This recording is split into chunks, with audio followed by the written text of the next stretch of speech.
అందరికీ నమస్కారాలు.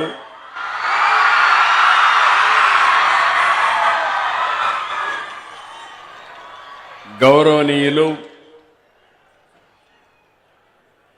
గవర్నర్ గోవా శ్రీ అశోక్ గజపతిరాజు గారు,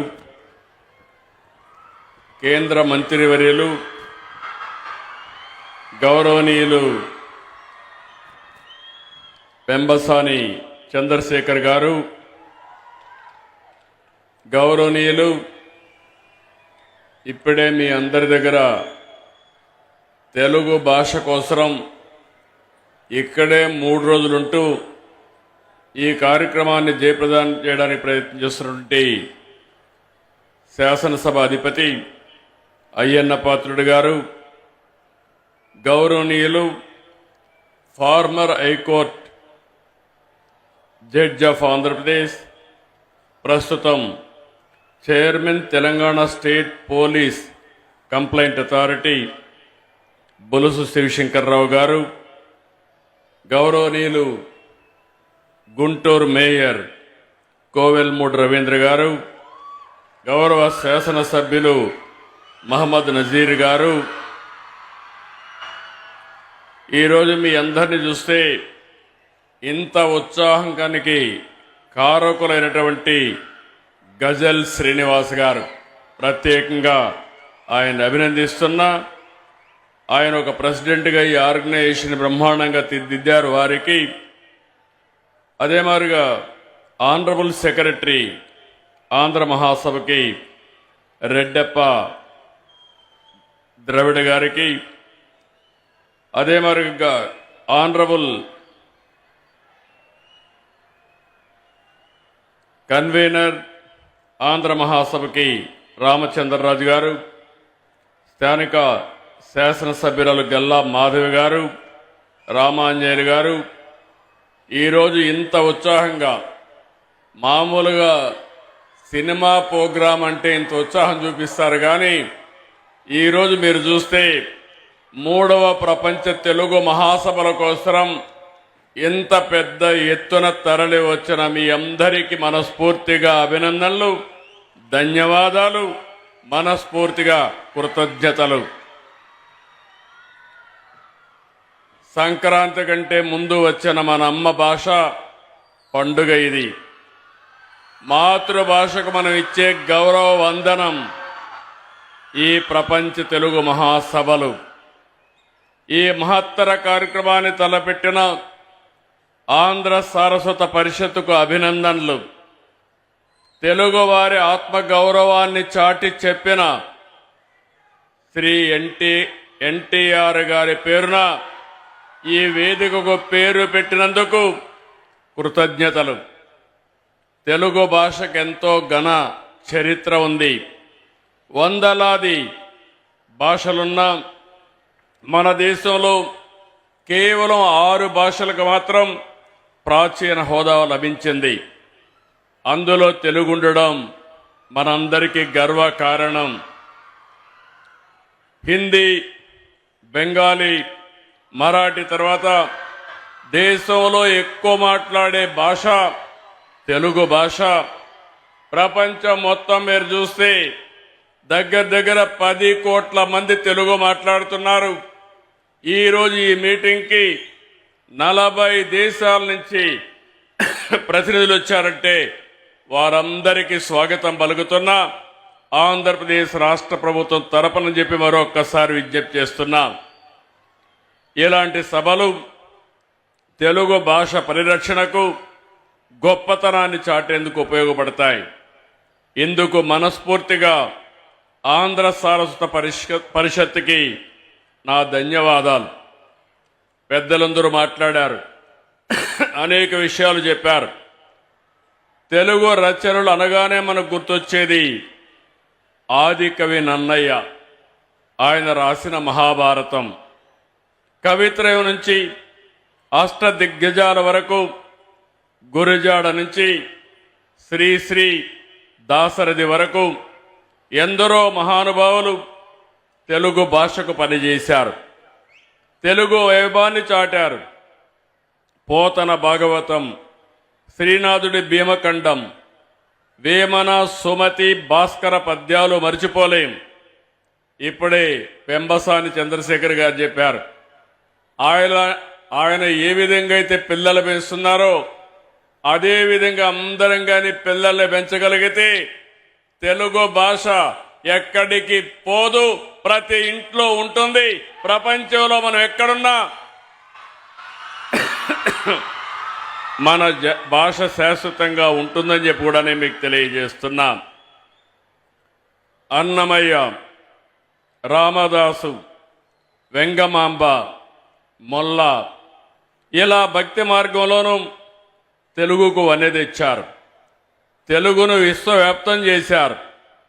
తెలుగు సాహిత్యంలో విశ్వనాథ సత్యనారాయణ, పి నారాయణ రెడ్డి, రావూరి భరద్వాజ జ్ఞానపీఠ అవార్డులు సొంతం చేసుకుని మన ఖ్యాతిని మరింత పెంచారు.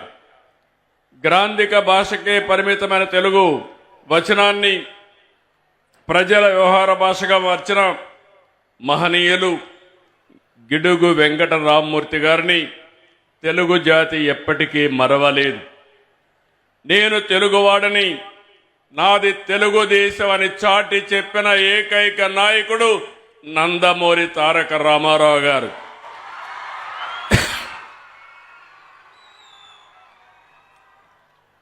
అప్పటి వరకు తెలుగు వారిని మదరాసీగా పిలుస్తూ ఉంటే, కాదు, తెలుగువారు ఒకరున్నారని తెలుగువారి ఆత్మగౌరవాన్ని ప్రపంచానికి చాటి చెప్పిన ఏకైక నాయకుడు ఎన్టీఆర్ అని చెప్పి కూడా మరొక్కసారి గుర్తు చేస్తున్నా. దేశంలో మొట్టమొదటిసారిగా భాషా ప్రయుక్త రాష్ట్రాలు రావాలని, తెలుగు మాట్లాడే వారికి ఒక రాష్ట్రం ఉండాలని పోరాడిన వ్యక్తి, ప్రాణత్యాగం చేసి మనకు తెలుగు భాషకు ఒక రాష్ట్రాన్ని ఏర్పాటు చేసిన మహనీయుడు పొట్టి శ్రీరాముల్ని మరవలేమని మరొక్కసారి మీ అందరికీ విజ్ఞప్తి చేస్తున్నా. అదే సమయంలో ఆ రోజు ఆంధ్రప్రదేశ్, తెలంగాణ రెండు రాష్ట్రాలు కలవాలని ముఖ్యమంత్రిగా ఉన్నటువంటి బురుగుల రామకృష్ణరావు పదవికి త్యాగం చేసి తెలుగు జాతి ఐకమత్యం కోసం పోరాడిన వ్యక్తి. అలాంటి వ్యక్తిని మనం మరవలేమని చెప్పి కూడా నేను మీకు తెలియజేస్తున్నా. ఈనాడు పత్రిక ద్వారా తెలుగు భాషకు ఎనలేని సేవ అందించినటువంటి రామోజీరావు గారిని ఎవరు మరవలేం, జాతి మరవదని చెప్పి కూడా నేను మీకు తెలియజేస్తున్నా. నేడు వారి వారసులు మనందరం గుర్తుపెట్టుకోవాల్సిన అవసరం ఉంది. ఈ జాతి ఔన్నత్యం శాశ్వతంగా ఉండాలంటే మనం భాషను కాపాడుకోవాల్సిన అవసరం ఉంది. ఇంకో పక్క ఈ దేశం యొక్క దశ దిశ మార్చిన వ్యక్తి, ఆర్థిక సంస్కరణలు తీసుకొచ్చిన వ్యక్తి పివి నరసింహరావు గారు కూడా ఈ తెలుగు గడ్డ మీద పుట్టడం మన అదృష్టం అని చెప్పి మీ అందరికీ విజ్ఞప్తి చేస్తున్నారు. ఇటాలియన్ యాత్రికుడు నికోలో డి కాంటే తెలుగుని ఇటాలియన్ ఆఫ్ ది ఈస్ట్గా అన్నారు. తమిళ కవి సుబ్రహ్మణ్య భారతి సుందర తెలుంగై అని కీర్తించారు. మన ప్రాస, యాస, మన సందులు, సమాసాలు, మన సామెతలు, పొడుపు కథలు అన్ని కూడా మనకే ప్రత్యేకం. అందుకే శ్రీకృష్ణదేవరాయలు ఆ రోజు చెప్పారు, దేశ భాషలందు తెలుగు లెస్స. ఇవన్నీ కూడా మన వారసత్వం. ఇంతటి ఘన చరిత్ర కలిగిన మన మాతృభాషను ప్రతి ఒక్కరూ పరిరక్షించుకోవాల్సిన అవసరం ఉంది. తమిళనాడు, కర్ణాటక, ఒరిస్సా, బెంగాల్లో కూడా తెలుగు చదివేవారు ఎక్కువ మంది ఉన్నారు. దేశంలో జాతీయ భావన పెరగాలి. ఒకరి భాషను మరొకరు గౌరవించుకోవాలి. ఇది దేశ ప్రజల మధ్య ఐక్యత తెస్తుంది. ఏ భాష తక్కువ కాదు, ఎక్కువ కాదు. మాతృభాష అమ్మతో సమానం. మాతృభాషలో చదువుకున్న వారే ప్రపంచంలో ఏదైనా చేయగలుగుతారని చెప్పి మరొకసారి మీ అందరికి విజ్ఞప్తి చేస్తున్నా. అమ్మ భాష లేకపోతే మన జీవితాలకు, మన జాతికి అర్థమే ఉండదు. తెలుగు భాష సంస్కృతి పరిరక్షణ అభివృద్ధి కోసం అంకితమైన ఆంధ్ర సారస్వత పరిషత్ సేవలు అపూర్వమైనటి. దేశ విదేశాల నుంచి తెలుగు వారందరినీ ఒక చోట తీసుకొచ్చారు. కవి సమ్మేళనాలు, సదస్సులు, పుస్తక ప్రదర్శన, తెలుగు సంస్కృతిని సదస్సులో చాటి చెప్పారు. తెలుగు భాషాభివృద్ధి కృషి చేస్తున్న వారికి, ప్రతిభ చూపిన వారికి పూర్ణ కుంభ పురస్కారాలు, ఆంధ్రశ్రీ, ఆంధ్ర సారస్వత రత్న ఇలాంటి అవార్డులు ఇవ్వడం శుభ పరిణామం. నాడు 1911లో చెన్నైలో నాటిన చిన్న విత్తనం 1949లో హైదరాబాద్లో ఆంధ్ర సారస్వత పరిషత్తుగా ఎదిగింది. ఇప్పుడు మరింతగా విస్తరిస్తూ ఉంది. గజల్ శ్రీనివాస్, కదిమెళ్ల వరప్రసాద్, మేడికొండ శ్రీనివాస్, చక్రావధానుల రెడ్డప్ప లాంటి వారు 2017లో ఆంధ్ర సారస్వత పరిషత్తుకు మళ్లీ ఊపిరిపోశారు. 2022లో భీమవరంలో, 24లో రాజమండ్రి, ఈసారి గుంటూరులో పెట్టారు. రాబోయే 27లో మారిషస్లో పెడుతున్నారు. వారిని మనస్ఫూర్తిగా అభినందిస్తున్నా. మీరు కోరుకున్నట్టు ఈ ప్రభుత్వం మీకు పూర్తిగా అండగా ఉంటాం, అన్ని విధాలా సహకరిస్తామని మరొకసారి మీకు హామీ ఇస్తున్నాం. హిందీ తర్వాత ఎక్కువ రాష్ట్రాల్లో ప్రజలు మాట్లాడే ఏకైక భాష తెలుగు. మాతృభాష మన మూలాలకు సంకేతం. ముందు మాతృభాష రాణిస్తే ఏ రంగంలోనైనా రాణిస్తాం. ఇంగ్లీష్ అవసరం, కానీ భాషను మరిచిపోతే మన వల్ల మనమే కోల్పోయినట్టు అవుతుంది. ఇంగ్లీష్ ఉపాధికి అవసరం. అయితే ఇప్పుడు ఇంత మునిపి చంద్రశేఖర్ గారు మాట్లాడినప్పుడు టెక్నాలజీ వల్ల ఈ భాష కనుమరుగైపోతున్నారు. కానీ నా ఉద్దేశం టెక్నాలజీ వల్ల ఈ భాషను కాపాడుకోవడానికి చాలా సులభం. రాబోయే రోజుల్లో ఇప్పుడు కొత్తగా యాప్లు వచ్చాయి. మీరు తెలుగులో మాట్లాడితే మీకు తెలుగులోనే సమాధానం ఇస్తాయి. ఏ బాధ లేదు. కనీసం టైప్ చేయడానికి తెలియని వాళ్ళు కూడా ఈ టెక్నాలజీ ఉపయోగించుకునే పరిస్థితి వస్తుంది. అలాంటి టెక్నాలజీలో మనం మనుగడ సాధించవలసిన అవసరం ఉందని చెప్పి కూడా నేను మీకు తెలియజేస్తున్నా. ఈరోజు పొట్టి శ్రీరాములు గారి పేరు మీద 85లోనే నందమూరి తారక రామారావు గారు తెలుగు యూనివర్సిటీ తీసుకొచ్చారు. విభజన తర్వాత రాజమండ్రిలో మళ్లీ పొట్టి శ్రీరాములు తెలుగు విశ్వవిద్యాలయాన్ని ఏర్పాటు చేస్తున్నామని మీ అందరికీ విజ్ఞప్తి చేస్తున్నా. మన నాయకుల్ని మనం గౌరవించుకోవాలి. త్యాగాలు చేసిన త్యాగధనులను గుర్తుపెట్టుకుంటే అది స్ఫూర్తిదాయకంగా ఉంటుంది. ఈ సందర్భంగా నేను ఒకే ఒక విషయం మీ అందరికీ విజ్ఞప్తి చేస్తున్నాను. ఈరోజు నందమూరి తారక రామారావు గారు ఆత్మ గౌరవంతో ముందుకు పోయారు. తెలుగు జాతి ఉన్నంత వరకు గుర్తుపెట్టుకునే ఏకైక నాయకుడు నందమూరి తారక రామారావు గారు. ఇందులో అనుమానమే లేదు. ఎన్టీ రామారావు గారు ఆత్మ గౌరవాన్ని ప్రబోధిస్తే నేను వచ్చిన తర్వాత ఆత్మ గౌరవంతో సమానంగా ఆత్మవిశ్వాసంతో ముందు పోమని ఒక పిలుపిచ్చాను. ఆ పిలుపుతో ఓసారి నాకెంతో సంతోషం. ఆంధ్ర తెలుగు ఒకసారి చూస్తే తెలుగు మీద మీ మీద నాకు ఎంత గౌరవం ఉందంటే నా జీవితంలో ఏ రాజకీయ నాయకుడికి జరగనటువంటి గౌరవం మీరు నాకు ఇచ్చారంటే నా జీవితాంతం మీకు తెలుగు వారికి రుణపడి ఉంటానని మరొక్కసారి మీ అందరికీ విజ్ఞప్తి చేస్తున్నారు. సమైక్య ఆంధ్రప్రదేశ్లో 9.5 సంవత్సరాలు ముఖ్యమంత్రి, 10 సంవత్సరాలు అపోజిషన్ లీడర్ని, ఇక్కడ మళ్ళీ రెండోసారి ముఖ్యమంత్రి.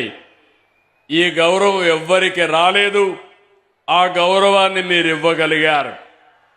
ఈరోజు నేను ఒకటే మీ అందరికీ శాశ్వతంగా తెలుగు జాతికి నేను రుణపడి ఉంటాను. ఇంకొక విషయం కూడా మీరు గుర్తుపెట్టుకోవాలి. ఒకప్పుడు తెలుగు జాతి వివిధ ప్రాంతాల్లో ఉంది. కాలక్రమేణా అందరూ ఒకటిగా ఉండాలని ఆ రోజు పొట్టి శ్రీరాములు గారు త్యాగం చేయడం, మళ్ళీ రాష్ట్రం ఒకటిగా కలవడం జరిగింది. తెలుగు జాతి అనేక సందర్భాల్లో కలిసి ఉన్నాం, కొన్ని సందర్భాల్లో విడిపోయాం. ఇప్పుడు తెలుగు జాతికి 2 రాష్ట్రాలు వచ్చాయి, ఒకటి తెలంగాణ, ఒకటి ఆంధ్రప్రదేశ్. మీ అందరూ ఈ సందర్భంగా ఒకటి గుర్తుపెట్టుకోవాల్సిన అవసరం ఉంది. ఆ రోజు నేను ఆలోచించాను, తెలుగు జాతి నాలెడ్జ్ ఎకానమీలో ముందుండాలని 30 సంవత్సరాల కంటే ముందు ఆలోచించి సైబరాబాద్ సిటీ నిర్మాణం చేసి ఐటీకి ప్రాధాన్యత ఇస్తే ఒక్క నిర్ణయం ఈరోజు ప్రపంచం మొత్తం తెలుగువారు అతి ఎక్కువ పర్ క్యాపిటా ఇన్కమ్ సాధిస్తున్నారంటే అది తెలుగువాడి సత్తా అని మరొక్కసారి మీ అందరికీ విజ్ఞప్తి చేస్తున్నాను. ఈరోజు దానికంటే మించిన అవకాశాలు మనకు వచ్చాయి. ఆర్థిక సంస్కరణలు ప్రవేశపెట్టిన వ్యక్తి పివి నరసింహరావు అయితే 1995లో భారతదేశం, అందులో తెలుగు జాతి అందిపుచ్చుకున్న ఆయుధం ఇన్ఫర్మేషన్ టెక్నాలజీ. ఈరోజు మూడోది మీరు ఒకసారి చూస్తే ఈరోజు మొత్తం భారతదేశానికి ఒక అవకాశం, అదే యువ భారతదేశం. యువకులు ఎక్కువ ఉండే దేశం ప్రపంచంలో భారతదేశం. ఇది 47 వరకు ఉంటుంది. అన్ని దేశాలు జనాభా తగ్గిపోతా ఉంది, వయసు మీరిన వాళ్ళు పెరుగుతున్నారు. కానీ భారతదేశానికి మాత్రం అడ్వాంటేజ్ ఉంటుంది. 4వ విషయం మీరు చూస్తే ఒక సమర్థవంతమైన నాయకుడు, right time, right leader, right place, that is Narendra Modi.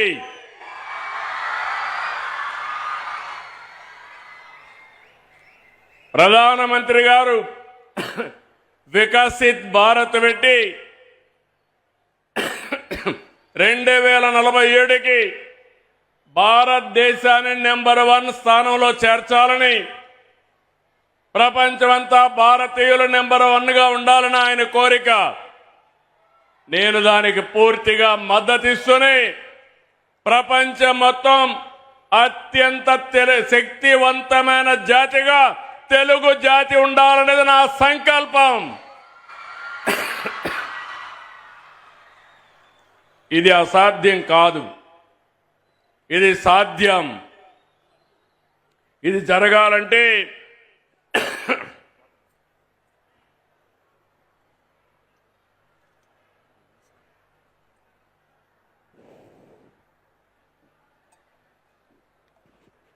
జరగాలంటే మనలో ఐకమత్యం కూడా పెరగాల్సిన అవసరం ఉంది. ఈరోజు మనకు 2 రాష్ట్రాలున్నా తెలుగు మనకు మాతృభాష. కలిసుంటే ఎన్నో సమస్యలు పరిష్కారం చేసుకుంటూ ముందుకు పోయే పరిస్థితి వస్తుంది. నేను ముందే చెప్పాను, 30 ఏళ్లకు మునుపు ఎన్టీ రామారావు గారు ముఖ్యమంత్రి అయిన తర్వాతనే నాగార్ సాగర్లో ఉండే ఏదైతే కృష్ణా జలాల్ని ఆ రోజు ఆంధ్రప్రదేశ్కు ఉపయోగించుకోవాలని ఒక పక్క ఎస్ఎల్బీసీ తీసుకొచ్చి ఇంకో పక్క ఎస్ఆర్బీసీ తీసుకొచ్చి సాగునీటికి దారి చూపించిన ఏకైక నాయకుడు నందమూరి తారక రామారావు గారు. ఆ తర్వాత మీరు ఒక్కసారి చూస్తే నేను కల్వకుర్తి లిఫ్ట్ ఇరిగేషన్ కానీ, ఏఎంఆర్ ఎత్తిపోతుగల పథకం కానీ, నెట్టింపాడు కానీ ఇవన్నీ కూడా పూర్తి చేశాం కృష్ణా పైన తెలంగాణ ప్రాంతంలో. ఇంకో పక్క కృష్ణా డెల్టా మోడర్నైజేషన్ పేరుతో 20 టీఎంసీ నీళ్లు పొదుపు చేసి ఆ నీటిని తెలంగాణకు కేటాయించి భీమా లిఫ్ట్ ఇరిగేషన్ కూడా పూర్తి చేశాం. ఇంకో పక్క మీరు చూస్తే గోదావరి నదిపై గుప్తా, ఆలీసాగర్, ఇంకో పక్క దేవాదులు ఎత్తిపోత పథకాలు కూడా చేపట్టాం. ఆంధ్ర ప్రాంతంలో చేగల్నాడు, పుష్కర, తాటిపూడి ఇలాంటి లిఫ్ట్ ఇరిగేషన్లు తీసుకొచ్చాం. 2014లో పట్టిసీమ ప్రాజెక్టుతో కృష్ణా డెల్టాకు నీరు తీసుకొచ్చాం. ఆంధ్రప్రదేశ్ కలిసి ఉన్నప్పుడు హైదరాబాద్ని ఒక నాలెడ్జ్ ఎకానమీగా తయారు చేసేదానికి మనం ఫౌండేషన్ ఇస్తే, విభజన జరిగిన తర్వాత హైదరాబాద్ తెలంగాణకు వెళ్ళిందని కొత్త రాజధాని అమరావతి, అదే సమయంలో పోలవరానికి మన చట్టంలో ప్రత్యేక నిధులు, ప్రత్యేకమైన హక్కు కల్పించే పరిస్థితికి వచ్చారు. ఈరోజు నేను మీ అందరికీ ఒకటి హామీ ఇస్తున్నాను. చరిత్రలో కొంతమందికి కొన్ని అవకాశాలు వస్తాయి. ఆ రోజు సైబరాబాద్ ద్వారా హైదరాబాద్ నగరాన్ని ప్రపంచ పట్టణంలో పెట్టాం. ఈరోజు అమరావతి మళ్లీ కట్టి, అమరావతి దేవతల రాజధాని, అమరావతి ప్రజా రాజధాని ఈ అమరావతి. ప్రపంచానికి ఒక నమూనాగా దీన్ని తయారు చేసే అవకాశం తీసుకుందాం. అలాంటి అవకాశం తీసుకుని ఈ రాజధాని నిర్మాణం చేస్తాం. అదే సమయంలో ఇంకొక పక్క మీరు చూస్తే నేను ఒకే విషయం మీ అందరినీ కోరుతున్నాను. పోయిన సంవత్సరం దగ్గర 6,282 టీఎంసీ నీళ్లు గోదావరి, కృష్ణాలో సముద్రంలోకి వెళ్ళాయి. గోదావరిలో నీళ్లు పుష్కరంగా ఉన్నాయి. అందుకే మీరు చూసినప్పుడు నేను ఎప్పుడు కూడా గోదావరి నీళ్లు వాడుకుంటే ఎప్పుడు నేను అడ్డు చెప్పలేదు. విభజన తర్వాత కాళేశ్వరం ప్రాజెక్టు కట్టినప్పుడు గోదావరి పైన ఎన్ని ప్రాజెక్టులు కట్టినా పర్వాలేదు, మనకు నీళ్లు వస్తాయనే ఉద్దేశంతో నేను ముందుకెళ్లాను. గడిచిన 40 సంవత్సరాల్లో 3,000 టీఎంసీ నీళ్లు గోదావరి నుంచి సముద్రం లేకపోతున్నాయి. పోలవరం ప్రాజెక్టు పూర్తవుతుంది. కృష్ణా గోదావరి అనుసంధానం జరుగుతుంది. నా జీవితంలో ఒకటే కోరిక, ప్రపంచంలో తక్కువ నీటి వినియోగం చేసే దేశం భారతదేశం. ఎన్నో సంవత్సరాలుగా పోరాడుతున్నా, ఎన్నో సంవత్సరాలుగా ప్రయత్నం చేస్తున్నా, గంగా కావేరి కలవాలి, దేశంలో నీటి సమస్య పూర్తిగా పరిష్కారం కావాలనేది నా అభీష్టమని మరొక్కసారి మీ అందరికీ విజ్ఞప్తి చేస్తున్నాను. అదే సమయంలో ఆంధ్రప్రదేశ్లో ఉండే నదులన్నీ కలపాలి. తెలంగాణలో గోదావరి నీళ్లు కూడా వాడుకోవాల్సిన అవసరం ఉంటే వాడుకోవాలి. తెలుగు రాష్ట్రాల మధ్య విద్వేషాలు కాదు, సమైక్యత అవసరం. ఒకరినొకరు అర్థం చేసుకోవాల్సిన అవసరం ఉంది. అందరం కలిసి ముందుకు పోవాల్సిన అవసరం ఉంది. ఎంతో మంది త్యాగాలు చేశారు. ఇది రాజకీయ వేదిక కాదు కాబట్టి నేను అన్ని విషయాలు మాట్లాడను. ఐక్యత వరకే ఇక్కడ మాట్లాడతాను. మిగిలిన విషయాలన్నీ బయట చెప్తాను. కానీ నా జీవితాశయం ఒకటి, నీటి విషయంలో కానీ సహకారంలో కానీ తెలుగు వారందరూ కలిసి ఉండాలి. ప్రపంచంలో ఎక్కడున్నా మనల్ని గుర్తించేది ఏకైక భాష, అది తెలుగు భాష. ఆ భాష ముందుకు పోవాలంటే తెలుగు జాతి ప్రపంచంలో నెంబర్ 1 కావాలంటే మనకు కూడా ఐకమత్యం అవసరం అని చెప్పి మరొక్కసారి తెలియజేస్తున్నా. దేశంలో హిందీ మాట్లాడే రాష్ట్రాలకి ఎక్కువ రాష్ట్రాలుంటే ఆ తర్వాత తెలుగు మాట్లాడే వాళ్ళకి మాత్రం దేశంలో 2 రాష్ట్రాలు ఉండడం మనందరికీ గౌరవం. ఈ గౌరవాన్ని నెక్స్ట్ లెవెల్కి తీసుకుపోవాలంటే ఒకప్పుడు ఇజ్రాయెలీస్ జూయిష్ ఎవరైతే ఉన్నారో వాళ్ళ జనాభా 1 కోటి కూడా లేదు. కానీ ప్రపంచం అంతా కూడా ఆర్థికంగా ముందుకు పోయి అమెరికాకు పోయినా ఏ దేశానికి పోయినా శక్తివంతమైన జాతిగా జూయిష్ ఉన్నారు. 2047కి జూయిష్ ను కూడా మించిపోయి నెంబర్ 1 జాతిగా తెలుగు జాతి ఉండాలనేది నా ఏకైక లక్ష్యం.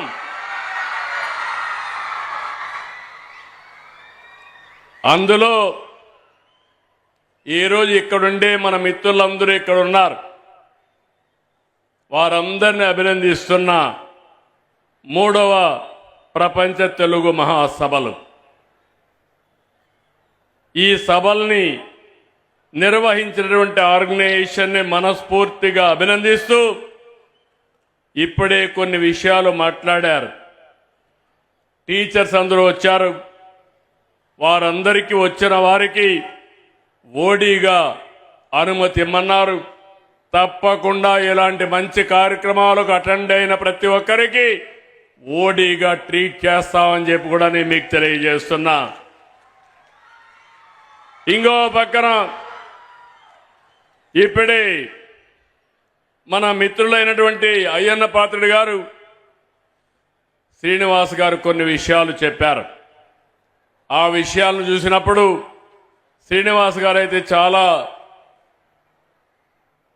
బాధ్యతగా మాట్లాడుతూ నేను డబ్బులు అడగను కానీ భాషను ప్రమోట్ చేయడానికి సహకరించమని కోరారు. మనమందరం కూడా ఇంగ్లీష్ క్యాలెండర్ ప్రకారం ఫాలో అవుతాం. ఓసారి మన పండుగల్ని బాగా జరుపుకోవాల్సిన అవసరం ఉంది. ఒకప్పుడు అందరం సిటీలకే పరిమితమయ్యేవారం.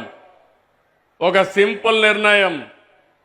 మా మిస్సెస్ అయితే లేదు, మనం ఎప్పుడు ఇక్కడే ఉంటాం, సంక్రాంతికి విధిగా అందరం ఊరికి వెళ్ళాలి, మనం అందరికి ఊరికెళ్ళి వేరే వాళ్ళకు ఆదర్శంగా ఉండాలని గడచిన 20 సంవత్సరాలుగా సంక్రాంతి వస్తే మా బంధువులంతా కలిసి నారావారిపల్లికి వెళ్తాం. ఈ సంవత్సరం కూడా నారావారిపల్లికి వెళ్తున్నామని చెప్పి నేను మీ అందరికీ తెలియజేస్తున్నా. దీనివల్ల సంక్రాంతి కోసం ఇప్పటి నుంచే ప్రిపరేషన్లు ప్రారంభించి సిటీలో ఉండే వాళ్ళందరూ పల్లె బాట పట్టే పరిస్థితికి వచ్చారు. మనం ఒక ఆదర్శంగా ఉంటే మిగిలిన వాళ్ళకు కూడా ఇది అవుతుంది. మనం తెలుగు పండుగలను జరుపుకోవాలి, భారతీయ సంస్కృతిని కాపాడుకోవాలి, కళాకారులను ప్రోత్సహించాలి.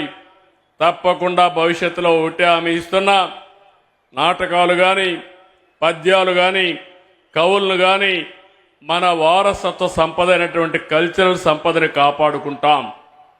ఈరోజు ఒక్క విషయం మీరు గుర్తుపెట్టుకోవాలి. చాలా దేశాలు ఉన్నాయి. అన్ని దేశాల కంటే ఇండియన్ కల్చర్ చాలా గొప్పది. ఈరోజు మనం వేరే రిలీజియన్స్లో చూస్తున్నాం, వేరే దేశంలో చూస్తున్నాం. తండ్రి కొడుకు అప్పిస్తాడు, కొడుకు తండ్రికి అప్పిస్తారు. విడాకులు వాళ్ళు స్వేచ్ఛగా ఇచ్చుకునే పరిస్థితి వస్తారు. కానీ మనం అందరం సాంప్రదాయ ప్రకారం పెళ్లి అనేది మనం చేసుకునేది కాదు, స్వర్గంలో జరిగింది. ఎప్పుడో నిర్ణయమైంది. పెళ్లి జరిగిన తర్వాత విడాకులనే మాటే రాకుండా ఉండాలనేది హిందూ సాంప్రదాయం అని మరొక్కసారి మీ అందరికీ విజ్ఞప్తి చేస్తున్నా. అదే భారతీయ సాంప్రదాయం. కుటుంబ వ్యవస్థను కాపాడుకునే ఏకైక దేశం భారతదేశం. అది హిందువులు కావచ్చు, ముస్లింలు కావచ్చు, క్రిస్టియన్స్ కావచ్చు.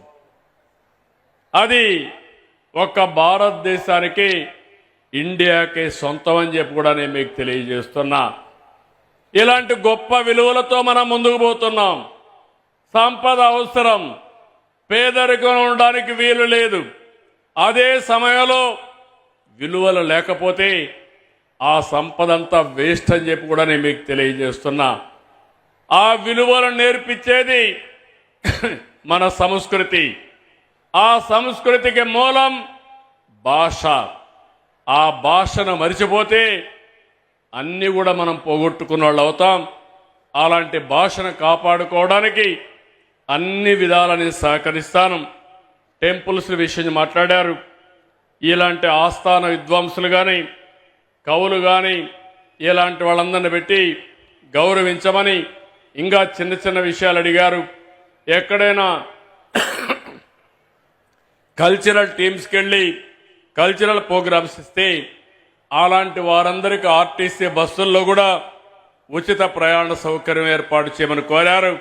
తప్పకుండా మీరిచ్చిన సూచనలన్నీ గుర్తుపెట్టుకుని ఎన్ని వీలైతే అన్ని చేసి మాతృభాషను కాపాడుకోవడానికి, మన సంస్కృతిని కాపాడుకోవడానికి అన్ని విధాలా సహకరిస్తానని మరొక్కసారి మీ అందరికీ హామీ ఇస్తూ, ఒక బ్రహ్మాండమైన కార్యక్రమం. మీ ఉత్సాహం చూస్తున్నా నాకు ఒకే ఒక కోరిక, ఈ రాష్ట్రంలో సంపద సృష్టించాలి, ఆదాయాన్ని పెంచాలి, ఆరోగ్యంగా ఉండాలి, అదే మరిగా ఆనందంగా ఉండాలి. ఇవన్నీ జరగాలంటే మన వారసత్వంతోనే వస్తాయి.